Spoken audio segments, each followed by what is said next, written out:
पुढच्या बातमीकडे वळूयात। प्रीपेड वीज मीटरचा वाढता विरोध निवडणुकीच्या काळामध्ये सत्ताधाऱ्यांसाठी चिंतेची बाब आहे। महावितरणच्या नागपूर झोनमध्ये 100 मीटरच्या विरोधामध्ये आतापर्यंत ठिकठिकाणी 25 आंदोलनं झाली आहेत। प्रीपेड वीज मीटरला जनतेचा विरोध का वाढतोय याचा आढावा घेतला आमचे प्रतिनिधी गजानन उमाटे यांनी।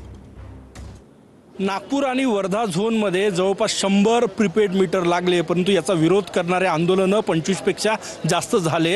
वेगवेगळ्या संघटना ज्या आहेत त्या रस्त्यावर येत आहेत, आंदोलन करतायत की प्रीपेड मीटर नको। बहुजन विचार मंच ही रस्त्यावर उतरलेला आहे आणि या प्रीपेड मीटरचा विरोध त्या ठिकाणी सुरू केलेला आहे।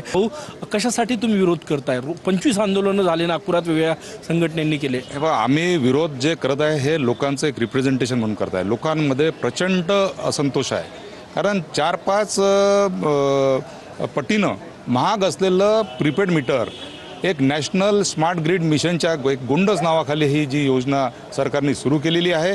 या मीटर लावण्यामध्ये ग्राहकाचा काही फायदा नाही। चांगल्या पद्धतीने चालत असलेले मीटर एक कोणाच्या तरी एका योजनेच्या नुसार ते समजा बदलवण्याचा एक षडयंत्र ह्या सरकारनं केलेलं आहे आणि ह्यामुळे नागपुरात नाही, महाराष्ट्रात पूर्ण देशभरात हे याच्याबद्दल फार मोठा असंतोष आहे आणि वेगवेगळे आंदोलन वेगवेगळ्या ठिकाणी होत आहे आणि एक लोकांचं एक रिप्रेझेंटेशन म्हणून बहुजन विचार मंचचा एक संयोजक ह्या नात्याने मी यांना आज निवेदन द्यायसाठी आलेलो आहे। कॅमेरामॅन सचिन सयामसह गजानन उमाटे, TVNine मराठी।